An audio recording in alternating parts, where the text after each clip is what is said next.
آپ پہلے آیات سنیں، پھر میں آپ سے اس پہ بات کرتا ہوں۔ سو ہمیں تاروں کی منزلوں کی قسم، اور اگر تم سمجھو تو یہ بڑی قسم ہے کہ یہ بڑے رتبے کا قرآن ہے جو کتاب محفوظ میں لکھا ہوا ہے۔ اس آیت میں اللہ تعالیٰ فرما رہے ہیں کہ تاروں کی منزلوں کی قسم، اگر تم سمجھو تو یہ بہت بڑی قسم ہے۔ اس آیت کا مطلب، اس کا میننگ، اس کی تفسیر اگر میں آپ سے پوچھوں تو آئی ڈونٹ نو آپ کیا جواب دیں گے، کیونکہ آپ میرے سامنے ہے نہیں اور ہم 1 to 1 بات نہیں کر سکتے۔ تو اس لیے میں اس کے بارے میں جو بات کرنا چاہ رہا ہوں وہ یہ ہے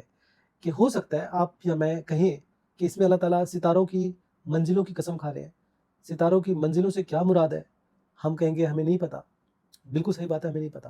لیکن ستارہ جہاں اینڈ ہوتا ہے، جو اس کی جہاں لائف لائن ختم ہوتی ہے یا وہ فنش ہو جاتا ہے، اس کو تاروں کی منزل کہتے ہیں، وہ اس کی اینڈنگ ہے۔ یا اس سے اور بھی کوئی مطلب ہو سکتے ہیں، مجھے نہیں پتہ۔ میں آپ سے یہ آیت صرف اس لیے ڈسکس کر رہا ہوں کہ میری آپ سب سے ریکویسٹ ہے کہ یہ قرآن کی جو کتاب اللہ تعالیٰ نے ہمیں دی ہے، یہ جو ایک ہمارے ذہنوں میں بات ڈال دی گئی کہ یہ ثواب کی کتاب ہے، پھر اس ثواب کی کتاب کو ثواب حاصل کرنے کے لیے ہم اپنے بچوں کو مار مار کے عربی پڑھاتے ہیں کہ اس کو یوں پڑھو، اس کو یوں پڑھو۔ وہ بچے جو بچپن میں میری طرح مار کھا کے جب بڑے ہو کے قرآن کو پڑھنے بیٹھتے ہیں تو وہ صرف ہل ہل کے سر پہ ٹوپی پہن کے اور آدھے گھنٹے میں 1 گھنٹے میں پورا سپارہ ختم کر دیتے ہیں، یہ سوچ کے کہ ثواب ہو گیا۔ یا پھر اگر میرے گھر میں کسی کا انتقال ہو گیا، یا میں نے کوئی دکان اپنی لے لی یا کوئی نیا گھر لے لیا، تو جنوں کو بھگانے کے لیے یا ہماری جس کی ڈیتھ ہو گئی اس کی ڈیڈ باڈی کو بخشوانے کے لیے اس کو عربی میں روٹین میں پڑھ لیا۔ اصل مقصد، میری جو ساری بات کا کنکلوژن یہ ہے کہ اپنی آنے والی جنریشن کے دماغ میں یہ بات ڈالیں کہ یہ کتاب اتنی گہری کتاب ہے کہ یہ ہمیں اشارہ دے دیتی ہے کہ جائیں اور اس پہ ریسرچ کریں۔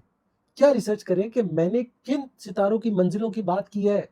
اب چونکہ میں اس فیلڈ کا ماہر نہیں ہوں، میری کوئی اس میں ایکسپرٹیز نہیں ہے کہ میں ماہر فلکیات جو ہوتے ہیں اس فیلڈ میں جا کے اس پہ ریسرچ کروں۔ میری جو آپ سے ریکویسٹ ہے، میں نے تو اپنی عمر اسی طرح گزار دی ثواب کے چکر میں، آپ سے میری ریکویسٹ ہے کہ آپ اور میں آج سے تہیہ کر لیں کہ اپنے آنے والے بچوں کو یہ بات بتائیں کہ اللہ کی اس کتاب پہ غور و فکر کریں، جس کو اللہ تعالیٰ خود قرآن میں کہتے ہیں افلا تتفکرون، یہ میری آیات پہ غور کیوں نہیں کرتے؟ غور کریں کہ اللہ کن ستاروں کی منزلوں کی بات کر کے اتنی بڑی قسم کھا رہے ہیں، تاکہ ہم آسمان میں جا کے اللہ کی وہ بنائی ہوئی اتنی بڑی جو کائنات ہے، اتنی بڑی یونیورس ہے، اس کے اندر ڈھونڈ سکیں کہ اللہ نے ہمیں کیا اشارے دیے ہیں۔ میں اسی سلسلے سے ریلیٹڈ کچھ اور قرآن کی آیت نکالوں گا، آپ کے سامنے رکھوں گا، اور اس میں دیکھیں فزکس، سائنس، میتھ، اللہ تعالیٰ نے کتنے سارے علوم ڈال دیے اس کے اندر، مگر افسوس کہ ہم نے اس کو صرف ثواب کے لیے پڑھا۔ میری سب سے ریکویسٹ ہے، اللہ تعالیٰ قرآن میں فرماتے ہیں کہ بدترین جاندار ہیں وہ جو میری آیتوں پہ غور نہیں کرتے۔ میں اپنی عمر کے اس حصے میں مزید ان چیزوں پہ کام نہیں کر سکتا، لیکن یہ ایک میسج